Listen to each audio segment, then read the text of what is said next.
Estamos iniciando a gravação. Bom dia a todos.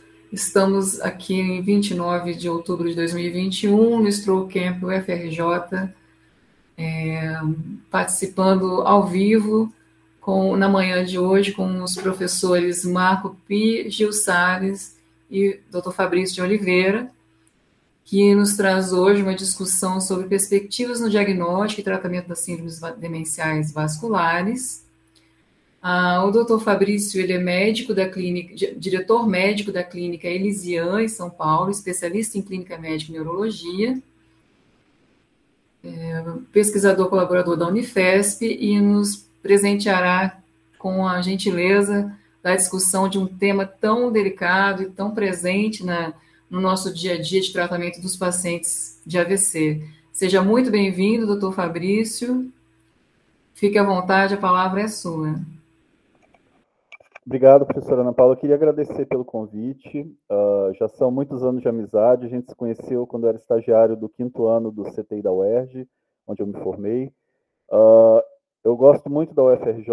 Eu retornei em 2018 para dar uma aula. E agora, infelizmente, é só virtualmente, mas foi um lugar onde eu aprendi muito. Eu tenho ótimas recordações da época. Fui aluno do professor Gil Salles, que foi um dos orientadores da minha residência médica de clínica médica, e é com muito orgulho que eu tenho a UFRJ no meu currículo. Bom, depois que eu saí da UFRJ, eu estudei neurologia, né? Atualmente eu sou neurologista, e a minha subespecialidade é neurologia do comportamento. Então, a gente vai falar um pouquinho sobre perspectivas no diagnóstico e tratamento das síndromes demenciais vasculares. Eu vou colocar a apresentação aqui. Se houver algum problema, se vocês não estiverem vendo, por favor, me avisem. Deixa eu ver.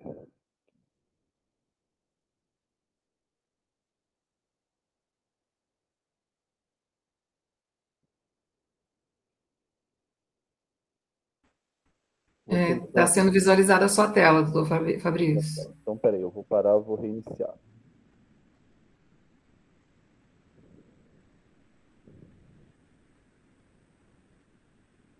Acho que agora vocês devem estar vendo. Estão vendo a tela? Sim. Tá. Estão vendo a segunda tela? Sim. Sim. Então tá. Bom, aqui são meus conflitos de interesse, não há nada relevante, eu não tenho nenhum vínculo com a indústria farmacêutica, eu vou falar um pouquinho sobre tratamento medicamentoso, e eu tive financiamento, né, de agências de pesquisa, mais especificamente a CAPES e a FAPESP, até 2018. Atualmente eu tenho uma vida mais voltada para a medicina privada, e ainda publico artigos, mas sem financiamento algum. Bom, começando só alguns dados gerais, isso já foi falado aqui, mas só para dar uma introdução, o acidente vascular cerebral é considerado a segunda maior causa de mortalidade, a sexta principal causa de anos de vida perdido por incapacidade, 80% dos casos em geral são isquêmicos, 20% hemorrágicos, afeta mais homens do que mulheres e mais negros do que brancos, principalmente por conta da maior incidência de hipertensão arterial sistêmica em negros. A partir dos 55 anos, a incidência duplica a cada 10 anos e apenas 50% dos sobreviventes são independentes 6 meses pós-AVC. Isso ilustra a importância da reabilitação para aprimorar o padrão de independência desses pacientes. E lembrando que a educação melhora a evolução posterior. Então, na verdade, existe todo um trabalho que deve ser iniciado ao longo da vida da pessoa.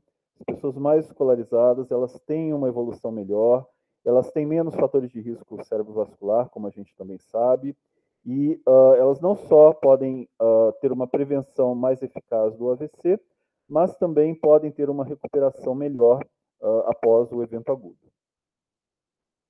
A gente vai falar um pouquinho, então, sobre a relação entre a insuficiência cardíaca e o acidente vascular cerebral e as síndromes demenciais vasculares.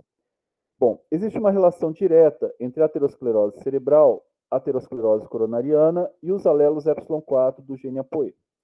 O gene ApoE é o principal gene, o gene da apolipoproteína E, é o principal gene relacionado com a doença de Alzheimer de início tardio. Só que ele não está relacionado só com a doença de Alzheimer, ele também é um gene que está relacionado diretamente com a demência vascular e com outras síndromes demenciais, como a demência da doença de Parkinson e a demência com corpos de Lewy, por exemplo. Esse gene, além dele ter essa relação com a demência, com as síndromes demenciais, ele também está relacionado com a aterosclerose coronariana e a aterosclerose cerebral. Existem estudos neuropatológicos mostrando que quem tem mais aterosclerose coronariana e aterosclerose cerebral e tem mais demência vascular, tem uma prevalência maior do alelo epsilon 4 do gene ApoE em seu genótipo. A gente tem que lembrar também que nem todo paciente com demência vascular começa com AVC. Muitos desses pacientes têm um início com um processo microangiopático ocasionado pela oclusão arteriolar cerebral, e aqui os fatores de risco cerebrovasculares estão amplamente envolvidos na causalidade. E lembrando também que o gene ApoE não é o único gene envolvido, apesar da sua ampla importância e ampla prevalência em relação à etiopatogenia das síndromes demenciais vasculares, outros genes também estão envolvidos. Qualquer gene envolvido no metabolismo lipídico, glicídico, na obesidade, qualquer gene desses pode também ter uma relação direta com uma incidência e uma prevalência maior das síndromes demenciais vasculares. Então, por exemplo, um gene importante, que é o da colesterol éster transferase proteína sérica, que é o gene da CETP, esse gene ele tem alguns genótipos que estão relacionados com a longevidade, com preservação cognitiva. Não só uma vida mais longa, livre de eventos vasculares grandes, né, como infarto do miocárdio, acidente vascular cerebral, mas com preservação cognitiva. Isso está relacionado diretamente com o metabolismo lipídico, que é resultado da ação dessa proteína. Então, a homozigosidade do genótipo I405V está associado com maior longevidade com preservação cognitiva. Lembrando também que a embolia está associada com maior incidência de declínio cognitivo, então não só os processos vasculares resultantes de aterosclerose e trombose diretamente, mas também os eventos embólicos, né, partindo do coração principalmente, eles estão associados com maior incidência de declínio cognitivo. E lembrando que a hipoperfusão cerebral está relacionada diretamente com mecanismos de amiloidogênese e atrofia cerebral. Então, quanto mais hipoperfundido o cérebro, seja por insuficiência cardíaca ou por processos ateroscleróticos nas carótidas, nos seus ramos, mais amiloidogênese o paciente vai ter e mais atrofia cerebral. Ainda falando um pouquinho sobre as implicações genéticas. Os oligômeros amiloide beta induzem a contração dos pericitos, né, que são células que estão na vasculatura, e a constrição capilar, contribuindo para a hipoperfusão, inflamação vascular e comprometimento cognitivo. Quanto mais hipoperfundido o cérebro, mais inflamação a gente vai ter. E esses mecanismos inflamatórios também estão diretamente relacionados com o comprometimento cognitivo.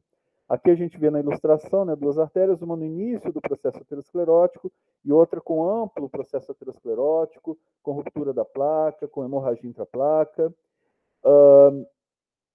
Só um detalhe, os oligômeros amiloide beta, na verdade a proteína amiloide beta, ela é uma proteína que está diretamente relacionada com a etiopatogenia da doença de Alzheimer.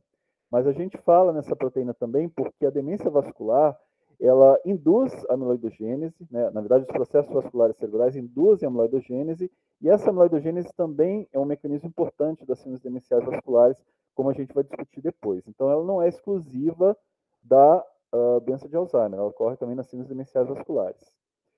Para a gente entender como que os genes são importantes na demência vascular, 30 dos 45 genes mais relevantes para a doença de Alzheimer de início tardio têm expressão aumentada na vasculatura cerebral. Expressão gênica está relacionada com RNA. Então, a gente tem mais RNA desses genes na vasculatura cerebral, no caso dos pacientes com síndromes demenciais vasculares. E lembrando também que o gene ApoE é o gene mais importante, mas não é o único. Tá? Os outros genes relacionados com mecanismos de lipidogênese, amiloidogênese e metabolismo glicídico, hipertensão arterial também são importantes. Então, aqui, só para ilustrar, na figura a gente tem um infarto cerebral, né, na fase aguda, em que começa um processo inflamatório, e cronicamente a gente tem macrófagos que vão estabelecer tecidos de fibrose e mecanismos cicatriciais, na verdade. E quanto mais amplos esses mecanismos, maior a chance do paciente desenvolver uma síndrome demencial vascular. São as redes neuronais que começam a falhar e os processos cognitivos e posteriormente funcionais começam a falhar também e a pessoa desenvolve a síndrome demencial vascular. Bom, as formas puras de síndrome demencial vascular correspondem meramente a 10% dos casos. 90% dos casos não são puros, são demência vascular associada com outros mecanismos, principalmente mecanismos amiloidogênicos, que são parte da etiopatogenia da doença de Alzheimer. A doença cerebral de pequenos vasos é a forma mais frequente, então a gente não tem que pensar em síndrome demencial vascular só naquele paciente que teve um AVC de cerebral média, com um infarto amplo no território, né, pegando lobo temporal, lobo frontal. Não, a gente tem que pensar na doença cerebral de pequenos vasos, que muitas vezes é insidiosa, vai se acumulando. O paciente muitas vezes não tem déficit motor algum, mas ele começa a desenvolver um déficit cognitivo, que depois, com o comprometimento funcional, resulta na síndrome demencial vascular. E mais de 2/3 dos casos mundiais, eles acumulam patologia vascular, amiloidose e tauopatia. Aqui a gente tem uma figura patológica de um paciente com doença de Alzheimer, mas é só para mostrar para vocês que as placas amiloides, resultantes do acúmulo da proteína amiloide beta, elas são extracelulares. Em nível intracelular, intraneuronal, a gente tem os emaranhados neurofibrilares, que são resultantes do acúmulo da proteína tau. Essa proteína, quando hiperfosforilada, ela é patogênica, ela destrói o neurônio e, eventualmente, o neurônio se rompe e morre, né? Para de funcionar.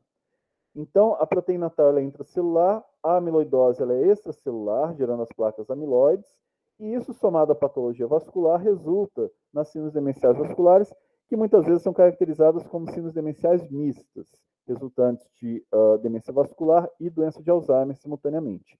E também pode haver outros casos mistos, como, por exemplo, demência vascular com demência com corpo de Lewy, ou demência doença de Parkinson acumulados. Então, é só para a gente entender que demência vascular pura só ocorre em aproximadamente 10% dos casos.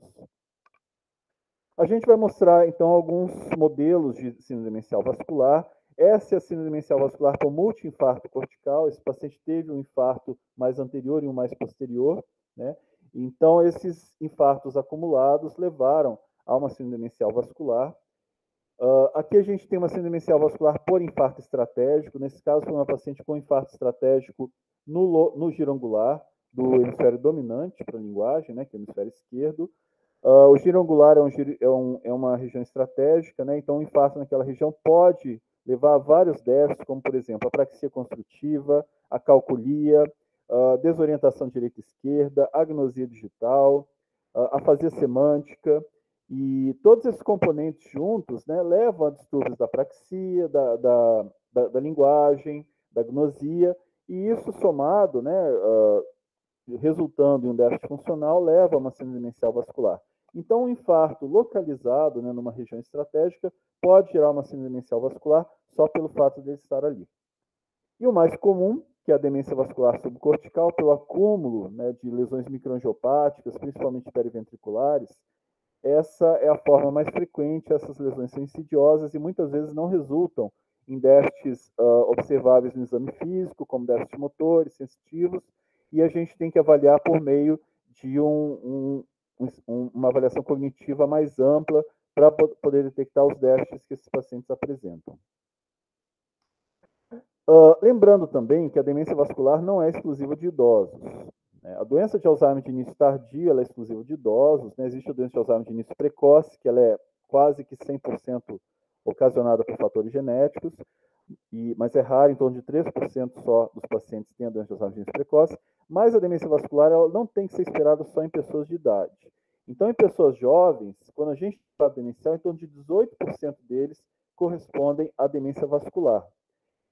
E a demência vascular, né, a gente sabe que o AVC não tem idade específica, né, para acontecer. Ele pode acontecer nos jovens por vários motivos, inclusive por mecanismos de comunicação alterados. E a gente tem que pensar nessa possibilidade mesmo em pessoas mais jovens. A gente tem que pensar também que o paciente com demência vascular, ele pode começar com uma síndrome afásica após um AVC. Então, a gente tem aqui as síndromes afásicas mais comuns. A gente tem que ter isso em mente, tá? E avaliar o paciente adequadamente para poder detectar não só o risco dele desenvolver uma demência vascular, mas o fato dele estar desenvolvendo uma demência vascular naquele momento, quando o déficit funcional acompanha o déficit de linguagem, né? Então, na afasia de Broca, a gente tem um comprometimento maior da fluência, repetição e nomeação. Na afasia de Wernicke, a gente tem uma fluência relativamente preservada, com comprometimento de compreensão, repetição e nomeação. Na afasia de condução, só a repetição está comprometida. Na afasia global, todos os componentes principais da linguagem estão comprometidos. Na afasia semântica, né, que muitas vezes acontece por lesões de giro angular, a gente tem um déficit de nomeação. Na afasia transcortical motora, só a fluência e a nomeação estão comprometidas, com preservação da repetição. É aqui que a gente diferencia de uma afasia de Broca, sendo que uma pode evoluir para outra, né? O paciente muitas vezes tem uma afasia de Broca, normalmente por lesão frontal na fase aguda do AVC, e com a evolução, com a melhora e com a reabilitação, ele pode evoluir para uma afasia transcortical motora, eventualmente até para um déficit não categorizável.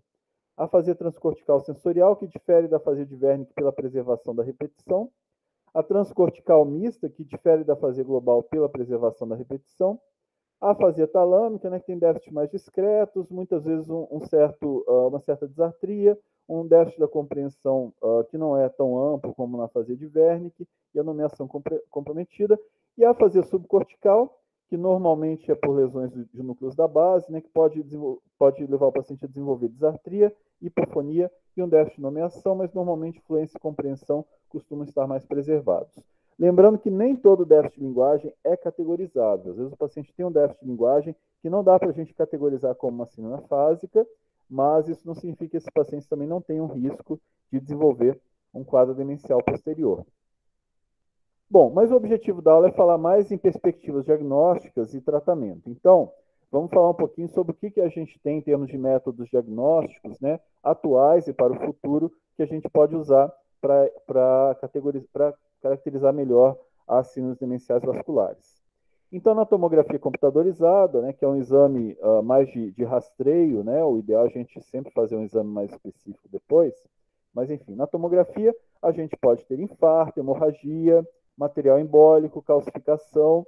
O infarto a gente sabe que normalmente é uma área hipodensa. A hemorragia pode ser uma imagem hiperdensa, depois com a redução da hemorragia pode surgir um infarto subjacente. Nós podemos ter também um infarto com transformação hemorrágica. Lembrando que a inundação ventricular pode acontecer principalmente na fase aguda, após uma hemorragia. O material embólico normalmente aparece com uma imagem hiperdensa, costuma acontecer nas grandes artérias intracranianas. Isso pode acontecer na fase aguda, às vezes a gente vê esse material embólico obstruindo a artéria na fase aguda, já na tomografia, quando o paciente é suscetível ao tratamento trombolítico. Calcificação corresponde a uma imagem hiperdensa interna ou aderida à parede do vaso. E podemos ter lesões incidentais, um infarto silencioso, uma coleção subdural, tumor, aneurisma gigante ou uma formação arteriovenosa, lembrando que os tumores também podem ter sangramento intratumoral. Na ressonância, a gente tem uma maior especificidade para as lesões vasculares, a gente consegue delinear melhor as lesões e às vezes observar lesões menores que a tomografia não visualiza muito bem. Então, no infarto, a gente tem o sinal hipotenso em T1 e hiperintenso em T2.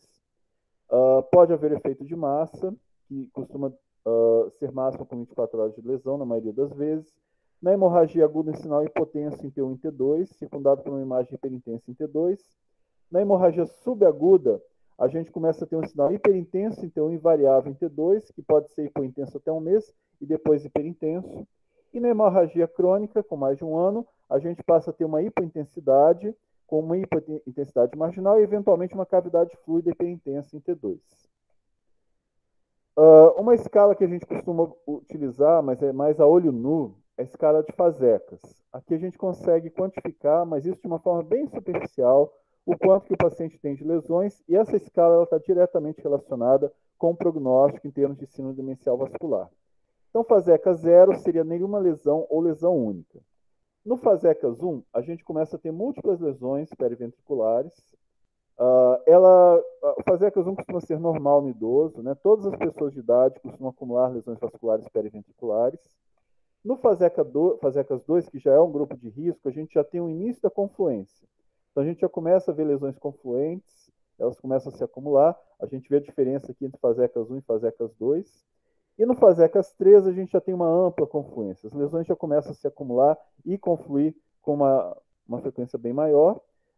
E também é um grupo de risco, né? Os grupos de risco são considerados o 2 e o 3, sendo que um pode ser considerado normal no idoso.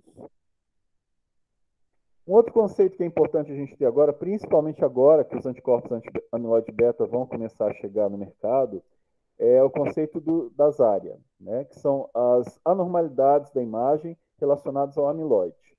Elas começaram a ser observadas quando os primeiros ensaios clínicos com anticorpos monoclonais anti-amiloide beta começaram a ser realizados.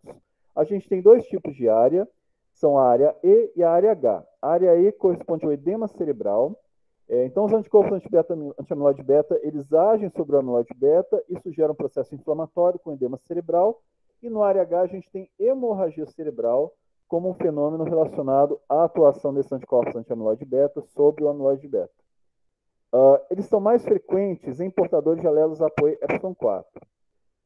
Lembrando que os alelos APOE epsilon 4 eles estão relacionados com o metabolismo lipídico anormal nas membranas celulares, e isso interfere com a transmissão sináptica, e por isso esses pacientes desenvolvem doença de Alzheimer com maior frequência, mas eles também estão relacionados com uma frequência maior de amiloidogênese.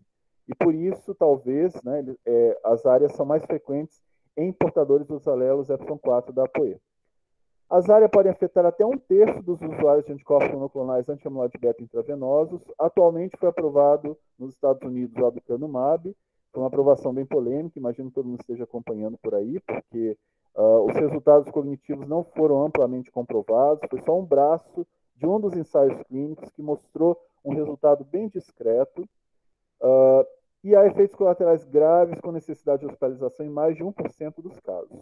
Então, para quem é médico, né, quando essa medicação chegar no Brasil, se chegar, não sei se vai chegar, a gente tem que pensar bastante antes de prescrever, né? 1 em cada 100 pacientes pode precisar de hospitalização por conta da hemorragia, 1/3 deles podem ter hemorragia e edema cerebral, e essa medicação está custando atualmente nos Estados Unidos $56 mil por ano. É um valor que eu considero impraticável aqui no Brasil, principalmente numa medicação que tem benefícios tão ínfimos e não amplamente comprovados ainda. De qualquer forma, a gente tem que ter isso em mente, porque se chegar no mercado e quando chegar no mercado, a gente pode começar a ter mais efeitos colaterais em decorrência do uso dos anticorpos anti-amiloide beta. Bom, a gente tem várias limitações por conta disso. A escala de Fasecas e as mensurações convencionais de sinais hiperintensos na substância branca não se correlacionam diretamente com mudanças cognitivas.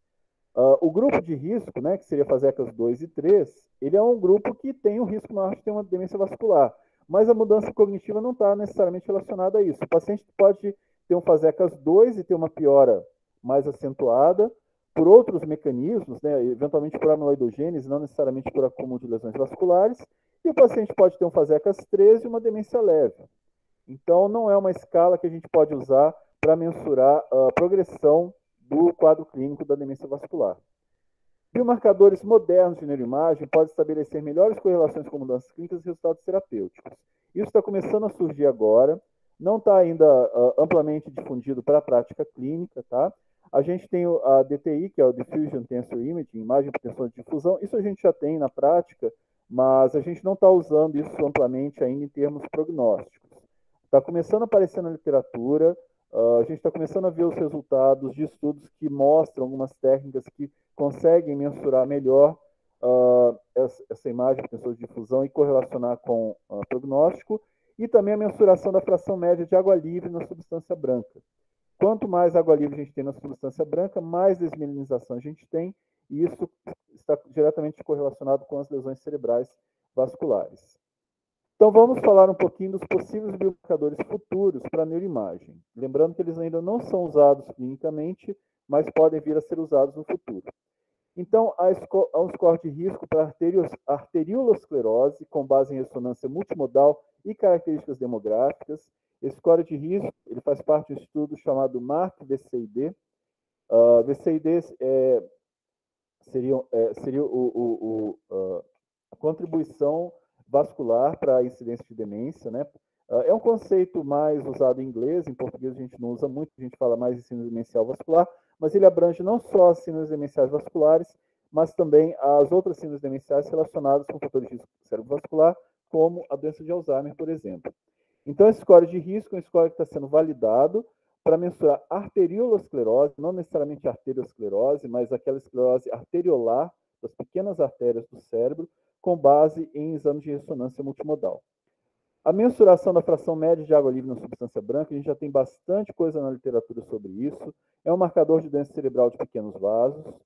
O volume, progressão ou regressão de sinais hiperintensos na substância branca. A mensuração da reatividade cerebrovascular, que a gente vai começar a ver em vivo. A mensuração do fluxo licórico, que também pode estar correlacionada com as síndromes demenciais vasculares. E a angiotomografia por coerência óptica da densidade dos vasos retinianos.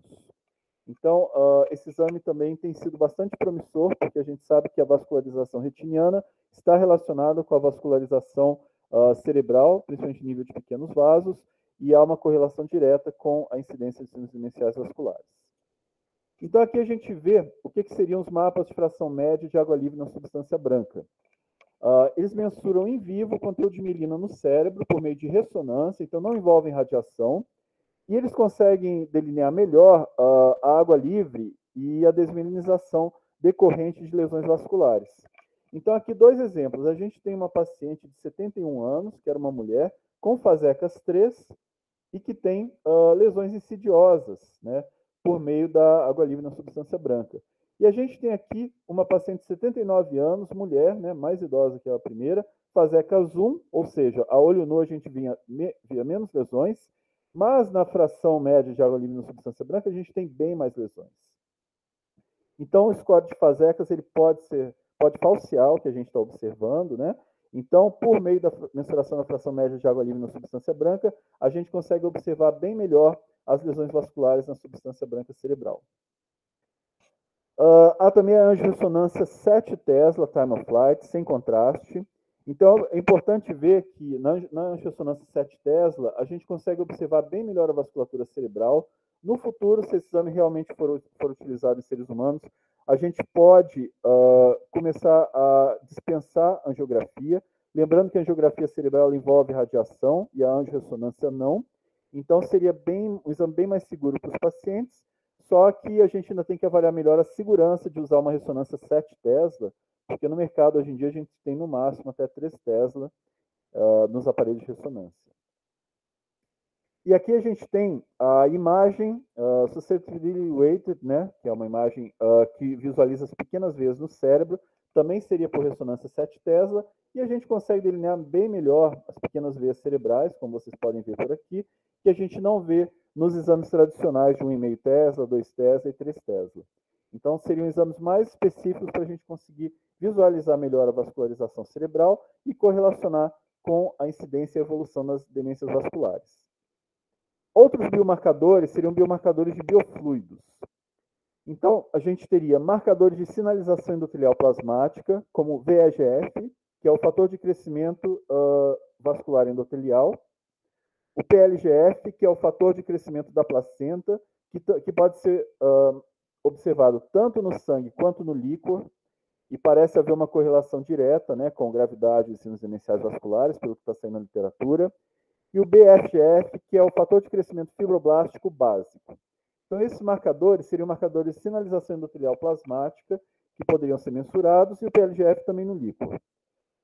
Nós temos também marcadores exossômicos de inflamação endotelial, né, fatores de complemento ativados, como C3b e o BB. Os exossomos são partículas que contêm vários tipos de proteínas diferentes no nosso sangue, né? Eles podem conter proteínas que denotam o que está acontecendo no organismo, inclusive no cérebro, dependendo da composição deles, e a presença desses fatores de complemento pode mostrar que há uma inflamação endotelial aumentada.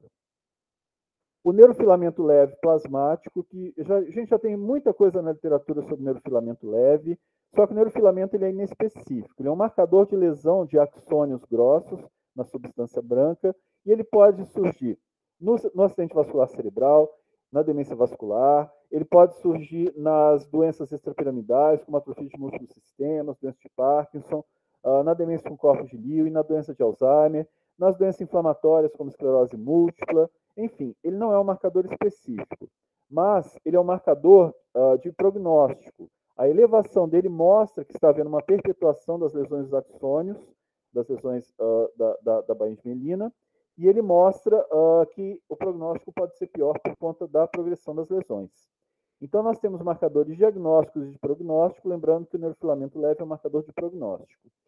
E no líquor, Nós temos agora, saindo na literatura, os primeiros estudos com SPDGFR-beta, que é o fator de crescimento derivado das plaquetas solúvel, né, desculpa, o receptor do fator de crescimento derivado das plaquetas solúvel, receptor beta, que é o marcador de dano capilar e da barreira hematoencefálica.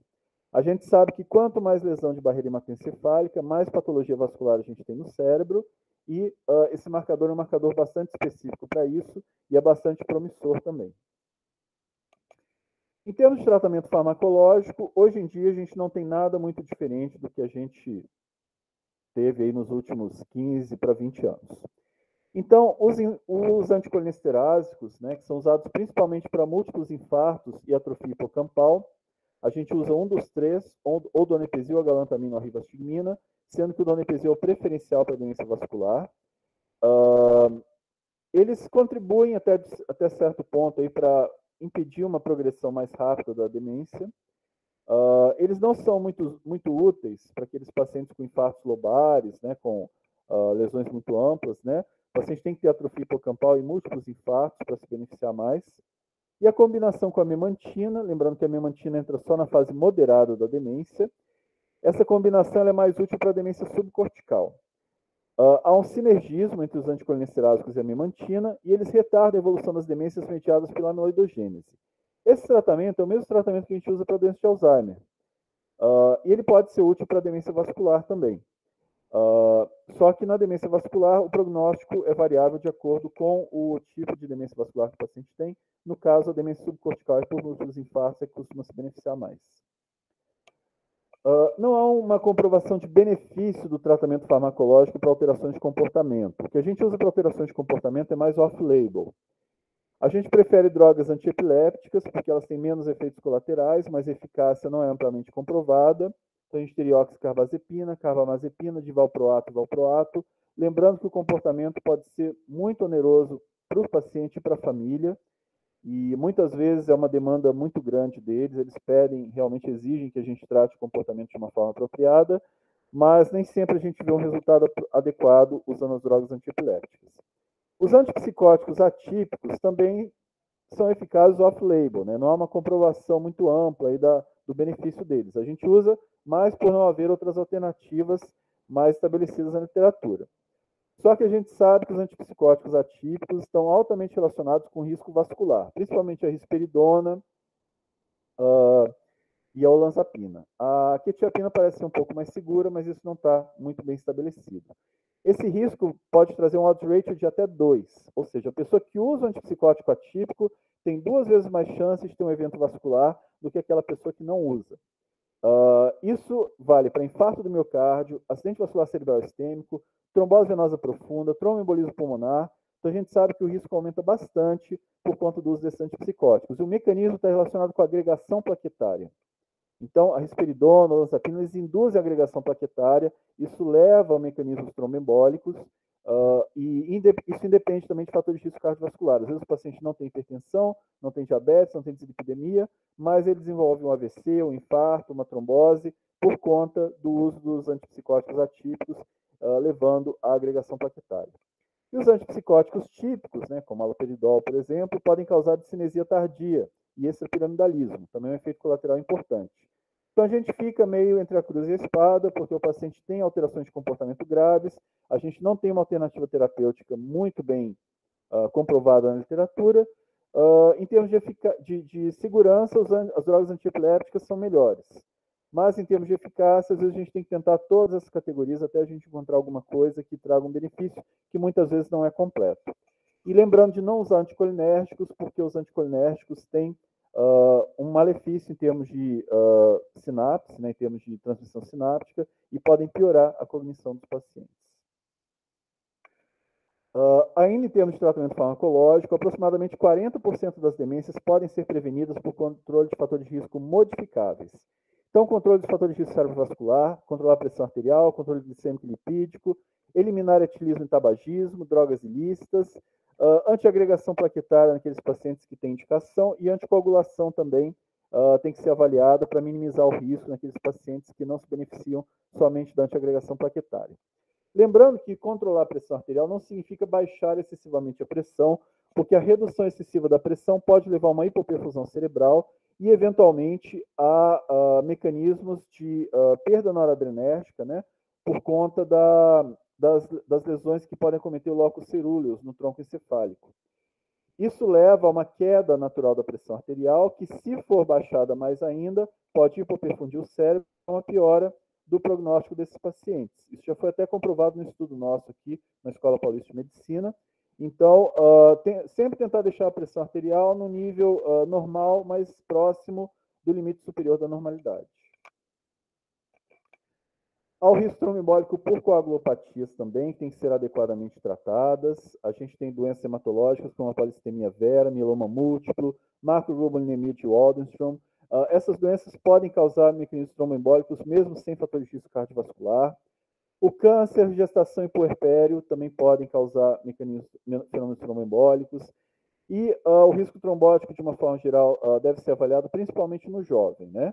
Deficiência de proteína COS, deficiência de antitubina 3, que também pode acontecer em pacientes com insuficiência renal, a mutação G1691A no fator 5 de Leiden, a mutação G20210A no gene do fator 2, que é a protrombina, a mutação C677T no gene da metileno tetrabifolato redutase, que está relacionado com a hiperhomocisteínemia e com o metabolismo alterado de vitamina B12 e ácido fólico, a síndrome do anticorpo antifosfolipídio e as hemoglobinopatias trombóticas.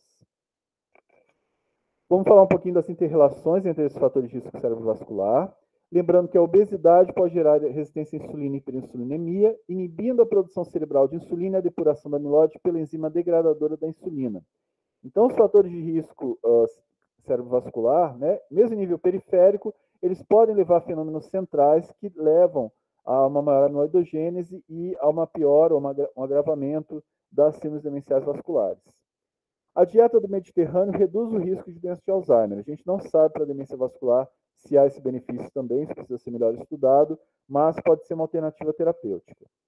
Tabagismo pode gerar estresse oxidativo e mecanismos inflamatórios, não só pelo risco de AVC, mas por esses mecanismos, que muitas vezes são microvasculares e podem causar ou agravar uma síndrome demencial vascular.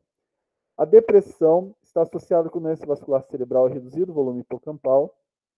Então, o paciente deprimido também pode ter um agravamento da síndrome demencial vascular, a depressão tem que ser adequadamente tratada. E os mecanismos vasculares amiloidogêneos parecem estar sempre interrelacionados, como a gente já falou ao longo da apresentação.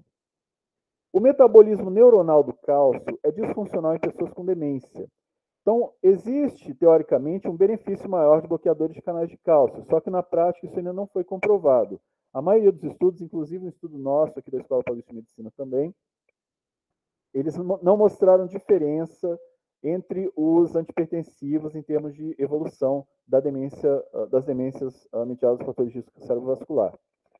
Por outro lado, a ECA, enzima conversora da angiotensina, é uma das enzimas que depuram a amiloide beta. O tratamento com inibidores de ECA poderia aumentar a amiloide cerebral. Isso já foi demonstrado em estudos com ratos, né, com camundongos, e estudos neuropatológicos. Por outro lado, o que parece acontecer quando os pacientes usam inibidores da ECA é uma melhora cognitiva. A função cognitiva pode melhorar porque os inibidores da ECA aumentam a inibição da liberação de acetilcolina entorrinal mediada pela angiotensina 2. Então,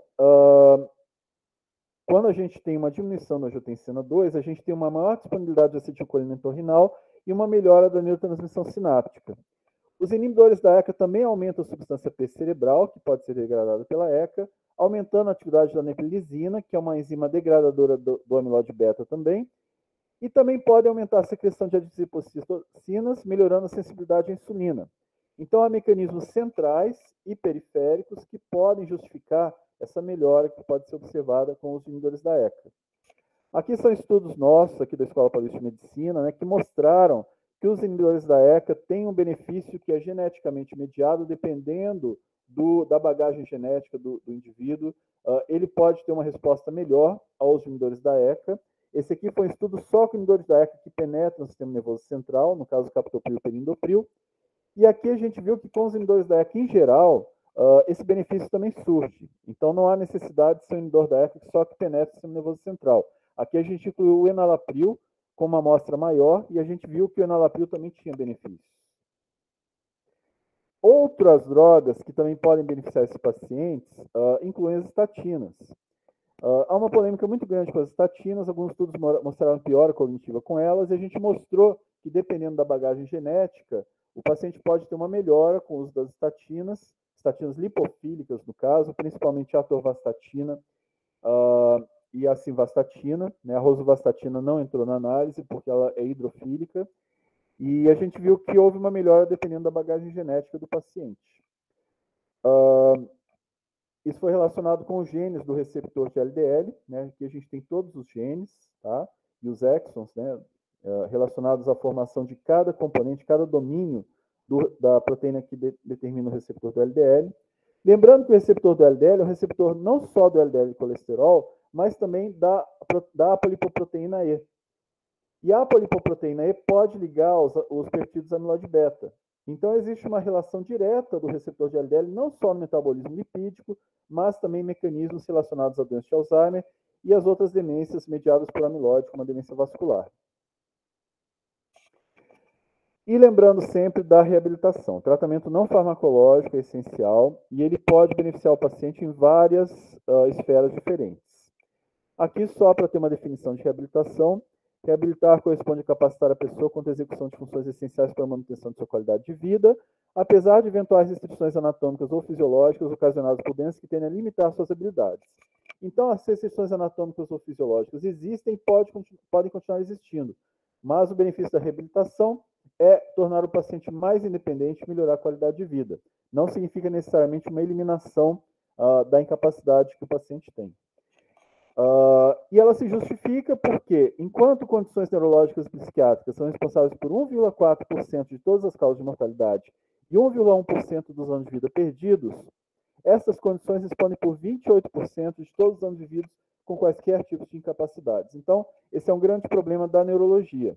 A gente trata pacientes, né, que são altamente incapazes e, hoje em dia, como esses pacientes estão vivendo mais tempo e a longevidade da população está aumentando, a gente tem cada vez mais pessoas com doenças crônicas com algum tipo de incapacidade. Então, a reabilitação é fundamental para a gente tentar compensar isso e deixar o paciente mais independente.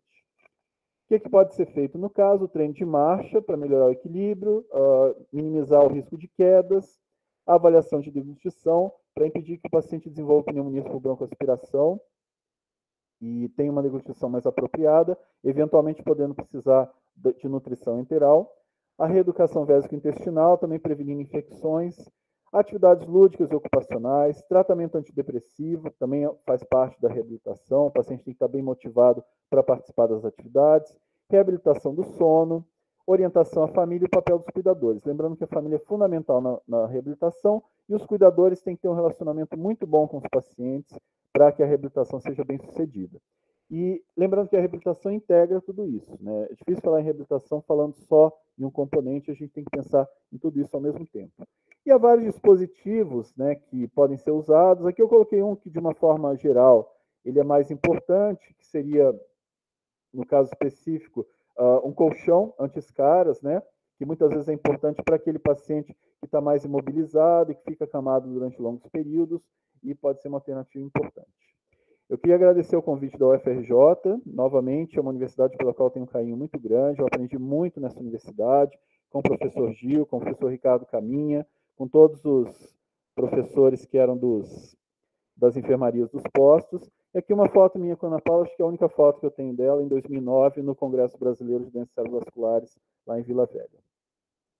Essa aqui é uma vista da minha sacada, tá? Muito obrigado e estou aberto para perguntas, se alguém tiver alguma dúvida. Excelente, doutor Fabrício. Muitíssimo obrigada pela sua explanação, extremamente rica, que faz uma interseção muito importante com a palestra que antecedeu, a palestra do professor Gil Salles, no sentido de que a nossa população envelhece a passos largos, né, pelo aumento da expectativa de vida, e que a prevenção, né, o controle dos fatores de risco da doença vascular podem amenizar a incidência dessa demência vascular, né?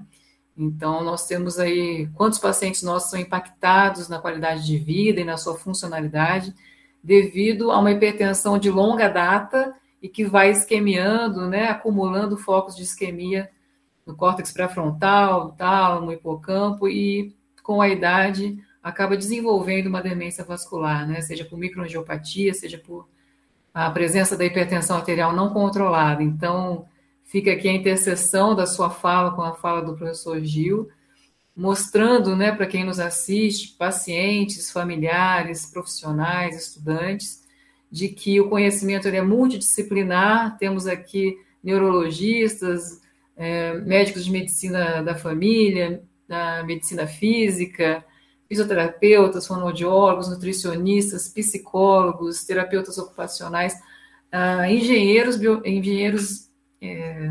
biomédicos, então, que nos mostra nossa interface tão grande e poderosa, né, como um agente modificador da sociedade, né, Fabrício? Acho que isso que você chama atenção aí no final da tua fala, né, que a reabilitação pode sim melhorar a qualidade de vida desses pacientes.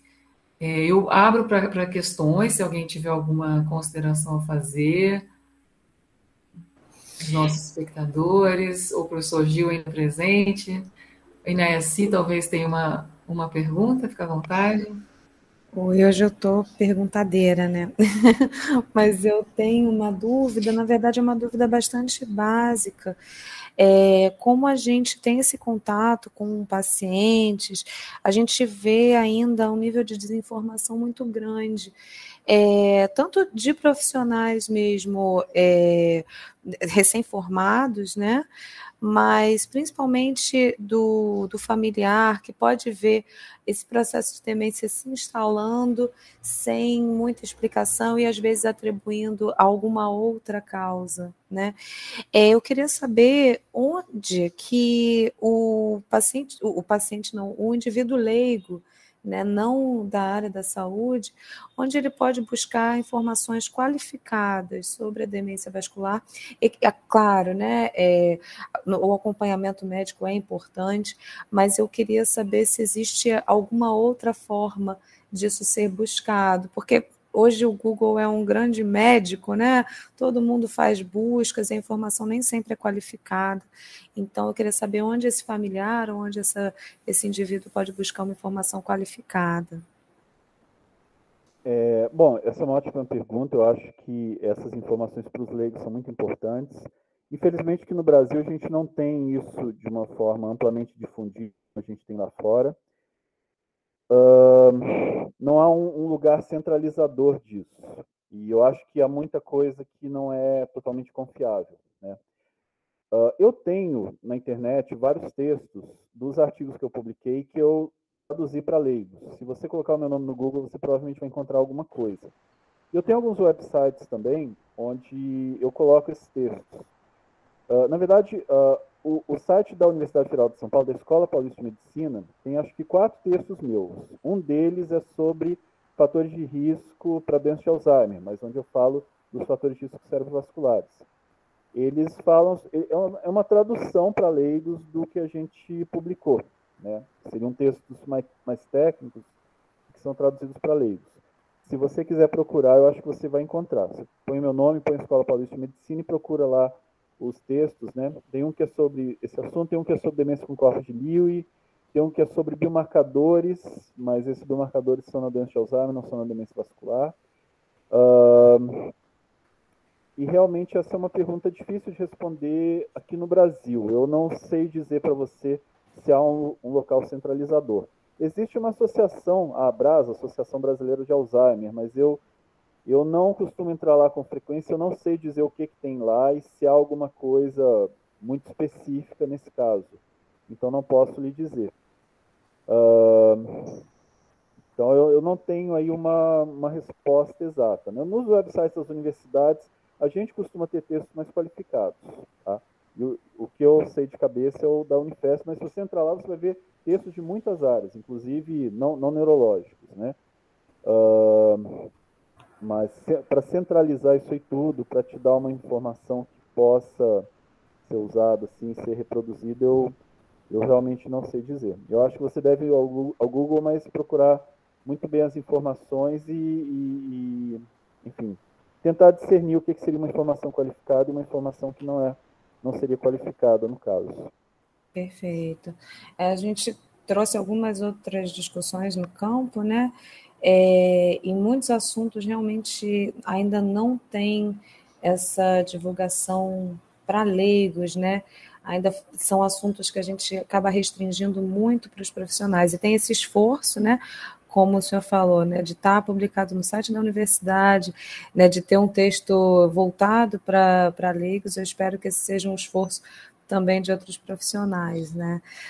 Acho que a gente vai evoluindo de pouquinho em pouquinho, mas é bom saber que essa iniciativa já existe, né, que já foi tomada por vocês. Obrigada. Para os profissionais de saúde, essa minha apresentação, na verdade, a gente está escrevendo um artigo de revisão, uma colaboração internacional. Tem um outro brasileiro, que é um fisioterapeuta aqui de São Paulo, que trabalha no Canadá atualmente, e os outros são da Europa, dos Estados Unidos. Isso a gente deve submeter em breve, talvez, vamos colocar aí, uma perspectiva otimista, e lá pelo meio do ano que vem talvez esteja publicado. Então, seria uma reunião desses temas, né? As figuras que eu coloquei na minha apresentação, na verdade, são desse artigo, e a gente vai discutir essas novas perspectivas, principalmente em termos de diagnóstico, para síndromes demenciais vasculares. Como vocês devem ter percebido, em termos de tratamento, não há muita coisa nova. A gente continua fazendo mais do mesmo, e o controle dos fatores de risco cerebrovascular é essencial, principalmente para a prevenção, mas também para o tratamento, porque controlando os fatores de risco cerebrovascular, a gente previne uma piora muito rápida. Lembrando só de não baixar demais a pressão arterial para não hipoperfundir o cérebro. A pressão arterial tem que estar no limite assim, normal alto, né? Limite superior da normalidade, preferencialmente. Fabrício, eu acho que você trouxe para a gente também um lembrete, né, do quanto que as demências vasculares, as síndromes demenciais em geral, elas são negligenciadas, né, na avaliação clínica. Então, até mesmo da equipe multiprofissional, porque no paciente com AVC, no paciente vascular, ele pode ter um déficit de afasia, né, ou de apraxias, e esses comprometimentos cognitivos que podem dissimular, né, uma demência em evolução. Então, acho que essa tua fala foi muito importante nesse sentido de trazer à luz a importância de uma avaliação clínica detalhada, exames laboratoriais, ver os marcadores, né, laboratoriais dessas demências, porque você pode estar diante de um paciente, sim, que está em reabilitação de AVC, uma reabilitação motor, ou fonoaudiológica, ou de terapia ocupacional, mas em que ele pode, infelizmente, estar encaminhando por um processo de demência e disfarçado, né, atrás de uma sequela de afasia, atrás de uma sequela de apraxia motora, e acaba sendo negligenciado e, por conseguinte, o tratamento vai ser muito tardio, né, gerando maiores complicações ainda, maior nível de dependência funcional desse paciente, que é o que a gente vê no paciente que evolui para a demência. Então, acho de extrema importância, não só no acidente vascular, mas, por exemplo, nos traumatismos cranianos, né, onde a gente vê grande parte deles evoluindo para demência, que não é diagnosticada, né? Vai ser diagnosticada 15 anos, né? O processo tardio, extremamente tardio, 15 a 20 anos depois. Então, é de extrema importância essa tua fala, né? Essa lembrança de que temos, sim, à disposição clínica aí diversos tipos de imagem, de exames, de biomarcadores, e que necessitam ser pesquisados e até mesmo trazer para o público leigo, né, para o paciente, para a família, conhecer que existem esses mecanismos e para que ela possa exigir o seu direito, né, de pedir no SUS, de pedir no médico, que sejam feitos os exames, né?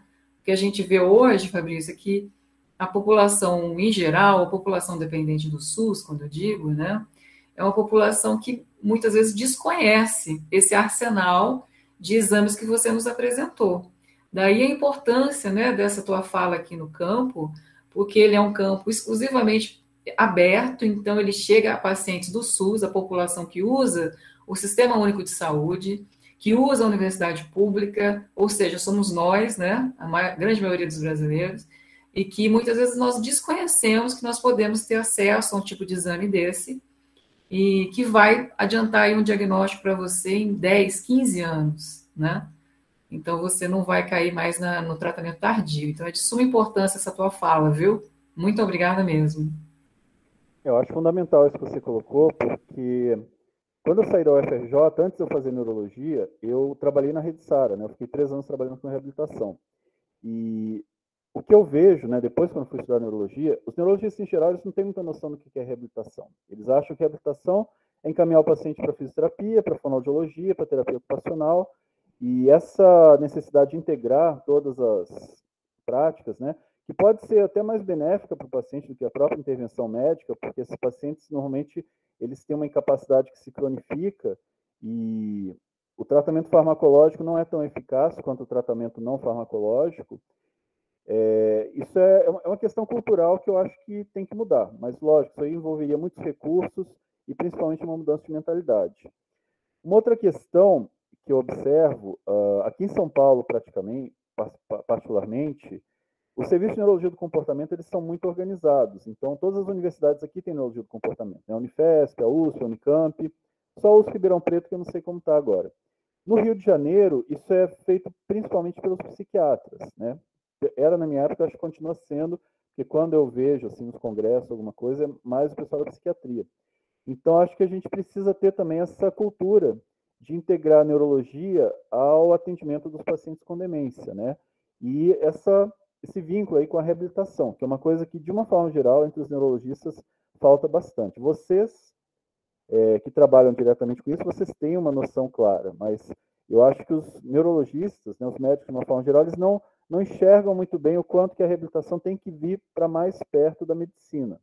Ela não tem que ficar só como algo separado, como um encaminhamento de pacientes. Eu acho que tem que haver uma integração de todos os profissionais para o paciente ser atendido de uma forma mais ampla.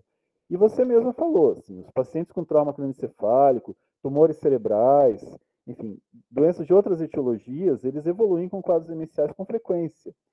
E essa abordagem, ela é fundamental. A gente tem que ter uma noção de como abordar. O tratamento não é igual para todo mundo. Às vezes a gente tem que... tem algumas especificidades que a gente tem que respeitar. A gente tem que passar uma informação adequada para a família. A família muitas vezes não entende. A família pode entender que um paciente com infarto do miocárdio tem um problema no coração. Agora, as famílias às vezes têm dificuldade para entender por que um paciente com AVC evolui com uma hemiplegia esquerda e por que um outro evolui com uma síndrome afásica só, e continua andando normalmente, e por que um outro tem um déficit visual só. Então, as famílias não entendem isso, porque o cérebro é muito mais complexo do que os outros órgãos que a gente tem. Enfim, eu acho que há necessidade de uma mudança cultural, e não só em termos de tratamento farmacológico e não farmacológico, mas também dentro das próprias especialidades, como a neurologia, para entender a reabilitação como parte de um todo, não como algo separado do que a gente está fazendo. Obrigada, Fabrício. Então, ficou alerta, né, para todos nós da equipe multiprofissional, de que uma vez desconfiado, né, de que existe alguma alteração de comportamento que vai além das deficiências primárias, né, de causa vascular, que esse paciente, que nós possamos saber indicar esse paciente, né, fazer a contrarreferência desse paciente para um profissional mais especializado, né, um neurologista, um cientista do comportamento, um psicólogo, um neuropsicólogo, um psiquiatra, enfim, alguém da equipe multiprofissional que tem um olhar mais treinado para esses déficits cognitivos que pode sim estar evoluindo por uma demência, né? E quanto antes nós agirmos, melhor a qualidade de vida desse paciente, da sua família, do seu contexto social como um todo. Bom, o professor Gil Salles está aqui ainda, gostaria de fazer alguma pergunta, algum comentário? Gente, eu agradeço imensamente a participação de todos até esse horário, né? Passamos aqui um pouquinho da hora. Muito obrigada, em nome do Laboratório de Reabilitação após AVC da UFRJ, em nome do Stroke Camp, nossos 10 anos aqui de realização de campo multiprofissional. Estamos aprendendo muito e esperamos continuar aqui impulsionando um pouco dessa força-tarefa multiprofissional em conscientização da população sobre a prevenção e cuidados do acidente vascular cerebral no SUS, que é da onde nós vivemos, pelo menos onde nós atuamos e da onde nós temos extremo orgulho. Então, agradeço a participação do professor Gil Salles, com a partilha do seu conhecimento de forma extremamente generosa, assertiva, incrivelmente útil à população. Ao professor Fabrício, por estar aqui disponibilizando o seu tempo, seus conhecimentos, ao professor Marco, que precisou sair, a todos vocês que aqui estão, familiares, pacientes, profissionais da saúde que ficaram até esse momento. O nosso muito obrigado. Essa palestra estará disponível no YouTube hoje, a partir das 18 horas, para que seja amplamente divulgada. Agradeço a todos a liberação do direito de uso da imagem e na torcida que muitas pessoas possam se beneficiar da partilha do conhecimento de vocês. Muito obrigada por essa generosidade.